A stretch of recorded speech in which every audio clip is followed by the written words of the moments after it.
নমস্কাৰ পুনৰবাৰ স্বাগতম জনাইছোঁ আমাৰ নতুন এটা ভিডিঅ'লৈ এডিআৰই গ্ৰেড 3 আৰু গ্ৰেড 4ৰ সহায় হোৱাকৈ কেইটামান সমাজ অধ্যয়ন আৰু ভূগোল বিষয়ে সামৰিক গুৰুত্বপূৰ্ণ প্ৰশ্ন আৰু উত্তৰলৈ এই ভিডিঅ'টো আৰম্ভ কৰিম বুলি ভাবিছোঁ গতিকে ভিডিঅ'টো অকণো স্কিপ নকৰি আৰম্ভণিৰ পৰা শেষলৈকৈ চাব আৰু শেষত ভিডিঅ'টো ভাল লাগিলে লাইক এটা কৰি আপোনাৰ বন্ধুবৰ্গসকলৰ মাজতো নিশ্চয়কৈ শ্বেয়াৰ কৰি দিবলৈ নাপাহৰিব তেন্তে আহকচোন আজি ভিডিঅ'ৰ প্ৰশ্ন উত্তৰ কেতিয়ালৈ আগবাঢ়োঁ প্ৰথম প্ৰশ্ন কৃষি কাৰ্যত জন্তুৰ ব্যৱহাৰ কেতিয়া হৈছিল শুদ্ধ উত্তৰৰ বাবে চাৰিটাই অপশ্যন দিয়া হৈছে বন্ধু বান্ধৱীসকল আমি সময়ৰ প্ৰতি লক্ষ্য ৰাখি প্ৰতিটো প্ৰশ্নৰ উত্তৰটোহে আপোনালোকৰ মাজলৈ আগবঢ়াবলৈ চেষ্টা কৰিম ঠিক আছে ইয়াত সোধা হৈছে কৃষি কাৰ্যত জন্তুৰ ব্যৱহাৰ কেতিয়া হৈছিল ইয়াৰ শুদ্ধ উত্তৰটো কোনটো হ'ব অপশ্যন বিটো ৬০০০ খ্ৰীষ্টপূৰ্বত দ্বিতীয়টো প্ৰশ্ন কোন দেশত পোনপ্ৰথমে ধান খেতি আৰম্ভ হৈছিল শুদ্ধ উত্তৰৰ বাবে চাৰিটাই অপশ্যন আছে বন্ধু বান্ধৱীসকল আপোনালোকে শুদ্ধ উত্তৰবিলাক কমেণ্ট কৰি জনাই যাব পাৰে আৰু ভিডিঅ'টোৰ শেষত কিমানটা উত্তৰ শুদ্ধ কৰিব পাৰিলে নিশ্চয়কৈ কমেণ্ট কৰি জনাব ঠিক আছে ইয়াত সোধা হৈছে কোন দেশত পোনপ্ৰথমে ধান খেতি আৰম্ভ হৈছিল ইয়াৰে শুদ্ধ উত্তৰটো হ'ব কোনটো অপশ্যন বিটো চীন দেশত পোনপ্ৰথমে ধান খেতি আৰম্ভ হৈছিল অসমৰ পৰা মিজোৰাম কেতিয়া পৃথক হৈছিল এটা গুৰুত্বপূৰ্ণ প্ৰশ্ন অসমৰ পৰা মিজোৰাম কেতিয়া পৃথক হৈছিল ইয়াত চনটো বা বৰ্ষটোৰ কথা সোধা হৈছে শুদ্ধ উত্তৰটো কোনটো হ'ব অপশ্যন এটো 1972 চনত অসমৰ পৰা মিজোৰাম পৃথক হৈছিল পৰৱৰ্তী প্ৰশ্ন হৰপ্পা সভ্যতাৰ জীৱনকাল কিমান আছিল শুদ্ধ উত্তৰটো হ'ব কোনটো অপশ্যন ডিটো কোনখন বেদ প্ৰাচীনতম তলত চাৰিখন বেদৰ নাম উল্লেখ আছে এই চাৰিখনৰ ভিতৰত কোনখন আটাইতকৈ প্ৰাচীনতম বা পুৰণি ইয়াত সোধা হৈছে শুদ্ধ উত্তৰটো হ'ব অপশ্যন এটো ঋগবেদ হ'ল আটাইতকৈ প্ৰাচীনতম বৈদিক সভ্যতাৰ আৰম্ভণিৰ সময় মানে বৈদিক সভ্যতাৰ আৰম্ভণি কেতিয়া হৈছিল ইয়াত সোধা হৈছে শুদ্ধ উত্তৰটো হ'ব কোনটো অপশ্যন চিটো খ্ৰীষ্টপূৰ্ব 1500 পৰৱৰ্তী প্ৰশ্ন আদি বৈদিক যুগত সমাজত নাৰীৰ স্থান আছিল আদি বৈদিক যুগত নাৰীৰ স্থান কি আছিল ইয়াত সোধা হৈছে চাৰিটাই অপশ্যন আছে তলত উল্লেখ কৰা চাৰিটা অপশ্যনৰ ভিতৰত শুদ্ধ উত্তৰটো হ'ব অপশ্যন এটো উচ্চ আদি বৈদিক যুগত সমাজত নাৰীৰ স্থান উচ্চ আছিল হিউৱেনচাং ক'ৰ লোক আছিল জাপান চীনৰ তিব্বত নেপালৰ শুদ্ধ উত্তৰটো হ'ব অপশ্যন বিটো চীনৰ হিউৱেনচাং চীনৰ লোক আছিল আমি পাছৰটো প্ৰশ্নলৈ আগবাঢ়িছোঁ কালিকা পুৰাণ কেতিয়া ৰচিত হৈছিল কালিকা পুৰাণ কেতিয়া ৰচিত হৈছিল শুদ্ধ উত্তৰটো হ'ব অপশ্যন ডিটো দশম শতিকাত কালিকা পুৰাণ ৰচিত হৈছিল পৰৱৰ্তী প্ৰশ্ন ভাৰতত পোনপ্ৰথমে ছাপাখানা কেতিয়া স্থাপিত হৈছিল এটা গুৰুত্বপূৰ্ণ প্ৰশ্ন প্ৰায় পৰীক্ষাবিলাকত এই প্ৰশ্নটো আহিয়ে থাকে ইয়াৰ শুদ্ধ উত্তৰটো হ'ব কোনটো অপশ্যন চিটো 1797 খ্ৰীষ্টাব্দত ভাৰতত পোনপ্ৰথমবাৰৰ বাবে ছাপাখানা প্ৰতিষ্ঠা হৈছিল আৰু ক'ত হৈছিল কেতিয়াবা সোধে এইটো শ্ৰীৰামপুৰত মনত ৰাখিব ঠিক আছে পাছৰটো প্ৰশ্ন ভাৰতীয় সংবাদপত্ৰৰ ইতিহাসৰ প্ৰথম বাতৰি কাকত কি ভাৰতীয় সংবাদপত্ৰৰ ইতিহাসৰ প্ৰথমখন বাতৰি কাকতৰ নাম কি আছিল ইয়াৰ শুদ্ধ উত্তৰটো হ'ব অপশ্যন এটো বেংগল গেজেট ভাৰতীয় সংবাদপত্ৰৰ ইতিহাসৰ প্ৰথমখন বাতৰি কাকত হ'ল বেংগল গেজেট কলিকতাৰ প্ৰেছিডেন্সি কলেজ প্ৰথমে কি নামেৰে প্ৰতিষ্ঠা হৈছিল কলিকতাৰ প্ৰেছিডেন্সি কলেজ শুদ্ধ উত্তৰটো হ'ব অপশ্যন ডিটো হিন্দু কলেজ প্ৰেছিডেন্সি কলেজ প্ৰথমে হিন্দু কলেজ নামেৰে ক'ত প্ৰতিষ্ঠা হৈছিল কেতিয়াবা সোধে কলিকতাত আৰু বৰ্ষটো আছিলে কেতিয়া 1817 খ্ৰীষ্টাব্দত অসমত জাতি ব্যৱস্থা কেতিয়াৰ পৰা উদ্ভৱ হয় অসমত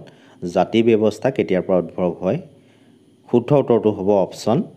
বিটো আৰ্যসকল অহাৰ পাছৰ পৰাই অসমত জাতিৰ ব্যৱস্থা আৰম্ভ বা উদ্ভৱ হৈছিল অসমত তামোল পাণ খোৱা প্ৰথা কোন জনগোষ্ঠীৰ অৱদান অসমীয়া সমাজত তামোল পাণৰ যথেষ্ট মৰ্যাদা আছে ইয়াত সোধা হৈছে অসমত তামোল পাণ খোৱা প্ৰথা কোন জনগোষ্ঠীৰ অৱদান শুদ্ধ উত্তৰটো হ'ব কোনটো অপশ্যন চিটো অষ্টিক ঊষা আৰু অনিৰুদ্ধৰ কাহিনী কোনজন ৰজাৰ লগত জড়িত তলত চাৰিজন ৰজাৰ নাম উল্লেখ আছে এই চাৰিজনৰ ভিতৰত কোনজন ৰজাৰ লগত ঊষা আৰু অনিৰুদ্ধৰ কাহিনী জড়িত হৈ আছে শুদ্ধ উত্তৰটো হ'ব অপশ্যন চিটো বান ৰজা পৰৱৰ্তী প্ৰশ্ন কামৰূপৰ বিষয়ে টোকা লিখা হিউৱেনচাঙৰ গ্ৰন্থখনৰ নাম কি আছিল শুদ্ধ উত্তৰৰ বাবে চাৰিটাই অপশ্যন আছে তলত উল্লেখ কৰা চাৰিটা অপশ্যনৰ ভিতৰত শুদ্ধ উত্তৰটো হ'ব কোনটো অপশ্যন ডিটো CU কি সূৰ্যৰ আটাইতকৈ ওচৰত থকা গ্ৰহটো হ'ল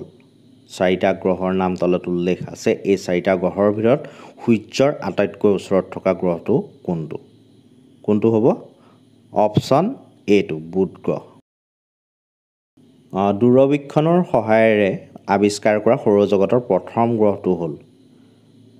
কোনটো হ'ব শুদ্ধ উত্তৰৰ বাবে চাৰিটা অপশ্যন আছে এই চাৰিটাৰ ভিতৰত হ'ব শুদ্ধ উত্তৰটো অপশ্যন বিটো ইউৰেনাছ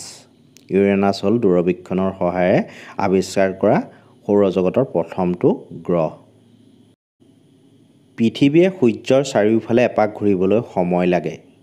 পৃথিৱীয়ে সূৰ্যৰ চাৰিওফালে এপাক ঘূৰিবলৈ কিমান সময় লাগে ইয়াত সোধা হৈছে শুদ্ধ উত্তৰটো হ'ব কোনটো অপশ্যন এটো 365 দিন 6 ঘণ্টা 9 মিনিট 10 ছেকেণ্ড পৃথিৱীৰ দ্বিতীয় সৰ্বোচ্চ মালভূমি হ'ল পৃথিৱীৰ দ্বিতীয় সৰ্বোচ্চ মালভূমি কোনটো ইয়াত সোধা হৈছে চাৰিটাই অপশ্যন আছে এই তলত দিয়া চাৰিটা অপশ্যনৰ ভিতৰত শুদ্ধ উত্তৰটো হ'ব অপশ্যন বিটো তিব্বত মালভূমি ৰেড ইণ্ডিয়ান বুলিলে কোন মহাদেশৰ মানুহক জনা যায় ৰেড ইণ্ডিয়ান তলত উল্লেখ কৰা চাৰিটা অপশ্যনৰ ভিতৰত শুদ্ধ উত্তৰটো হ'ব অপশ্যন সিটো উত্তৰ আমেৰিকাৰ মহাদেশৰ মানুহসকলক ৰেড ইণ্ডিয়ান বুলি জনা যায় অসম তথা ভাৰতৰ তথা পৃথিৱীৰ বিভিন্ন নদ নদীসমূহৰ ওপৰতো প্ৰশ্ন অহা দেখা যায় তেনে এটি গুৰুত্বপূৰ্ণ প্ৰশ্ন পৃথিৱীৰ ভিতৰত আটাইতকৈ বহল নদী হ'ল পৃথিৱীৰ ভিতৰত আটাইতকৈ বহল নদীখনৰ নাম কি ইয়াত সোধা হৈছে শুদ্ধ উত্তৰটো হ'ব অপশ্যন এটো আমাজন হ'ল পৃথিৱীৰ ভিতৰত আটাইতকৈ বহল নদী অন্য এটি গুৰুত্বপূৰ্ণ প্ৰশ্নটো হ'ল পৃথিৱীৰ বৃহত্তম দ্বীপটো হ'ল পৃথিৱীৰ বৃহত্তম দ্বীপ কোনটো ইয়াত সোধা হৈছে শুদ্ধ উত্তৰটো কোনটো হ'ব অপশ্যন ডিটো অষ্ট্ৰেলিয়া হ'ল পৃথিৱীৰ বৃহত্তম দ্বীপ পৰৱৰ্তী প্ৰশ্ন কলম্বাছে আমেৰিকা কেতিয়া আৱিষ্কাৰ কৰিছিল আমি সকলোৱে জানো কলম্বাছে আমেৰিকা আৱিষ্কাৰ কৰিছিল আৰু ইয়াত সোধা হৈছে কলম্বাছে কেতিয়া আমেৰিকা আৱিষ্কাৰ কৰিছিল ইয়াত বৰ্ষটো তথা চনটোৰ কথা সোধা হৈছে শুদ্ধ উত্তৰটো হ'ব কোনটো অপশ্যন বিটো 1492 চনত কলম্বাছে আমেৰিকা আৱিষ্কাৰ কৰিছিল পৃথিৱীৰ দীৰ্ঘতম পৰ্বতমালা হ'ল পৃথিৱীৰ আটাইতকৈ দীৰ্ঘতম পৰ্বতমালা কোনটো তলত চাৰিটা অপশ্যন দিয়া হৈছে এই চাৰিটা অপশ্যনৰ ভিতৰত শুদ্ধ উত্তৰটো হ'ব অপশ্যন বিটো এণ্ডিছ হ'ল পৃথিৱীৰ দীৰ্ঘতম পৰ্বতমালা কোন ধৰণৰ জলবায়ু অসমত পোৱা যায় অসমত কেনে ধৰণৰ জলবায়ু পোৱা যায় ইয়াত সোধা হৈছে শুদ্ধ উত্তৰটো কোনটো হ'ব অপশ্যন বিটো বৃষ্টিপ্ৰধান মধ্যতাপী নেক্সট কুৱেশ্যন ব্ৰহ্মপুত্ৰ উপত্যকাৰ দৈৰ্ঘ্য হ'ল ইয়াত ব্ৰহ্মপুত্ৰ উপত্যকাৰ দৈৰ্ঘ্য কিমান সোধা হৈছে শুদ্ধ উত্তৰটো হ'ব কোনটো অপশ্যন বিটো 720 কিলোমিটাৰ অসমৰ কোন জিলাত সৰ্বাধিক ধান উৎপাদন হয় অসমৰ জিলাকেইখনৰ ভিতৰত কোনখন জিলাত সৰ্বাধিক পৰিমাণে ধান উৎপাদন হয় ইয়াত সোধা হৈছে শুদ্ধ উত্তৰটো হ'ব অপশ্যন এটো কামৰূপ জিলাত সৰ্বাধিক ধান উৎপাদন হয় তৈলক্ষেত্ৰ ভাৰতৰ ভিতৰত দ্বিতীয় বৃহৎ তৈলক্ষেত্ৰ মানে ভাৰতৰ ভিতৰত দ্বিতীয়টো বৃহত্তম তৈলক্ষেত্ৰ কোনটো ইয়াত সোধা হৈছে শুদ্ধ উত্তৰটো কোনটো হ'ব অপশ্যন সিটো নাহৰকটীয়া হ'ল ভাৰতৰ ভিতৰত দ্বিতীয়টো বৃহৎ তৈলক্ষেত্ৰ বন্ধু বান্ধৱীসকল আজিৰ প্ৰশ্ন উত্তৰ শিতানৰ অন্তিম তথা শেষৰটো প্ৰশ্নটো হ'ল ব্ৰহ্মপুত্ৰ শদিয়াৰ পৰা মোহনালৈ দৈৰ্ঘ্য কিমান কিলোমিটাৰ ইয়াত সোধা হৈছে শুদ্ধ উত্তৰৰ বাবে চাৰিটাই অপশ্যন আছে এই চাৰিটা অপশ্যনৰ ভিতৰত শুদ্ধ উত্তৰটো হ'ব অপশ্যন এটো 2880 কিলোমিটাৰ আজিৰ প্ৰশ্ন উত্তৰ শিতানৰ ভিডিঅ'টোৰ প্ৰশ্নকেইটা ইমানেই আছিলে যদি ভিডিঅ'টোৰ প্ৰশ্নকেইটা আপোনালোকে চাই ভাল পালে নিশ্চয়কৈ এটা লাইক কৰিব আৰু পৰৱৰ্তী পৰ্যায়ত এনেধৰণৰ প্ৰশ্ন উত্তৰ পাই ৰাখিবলৈ আপোনালোকে যদি আমাৰ চেনেলটো এতিয়াও ছাবস্ক্ৰাইব কৰা নাই তেন্তে ছাবস্ক্ৰাইব কৰি কাষতে থকা বেল আইকনটো প্ৰেছ কৰি অল কৰি ৰাখিবলৈ নাপাহৰিব ধন্যবাদ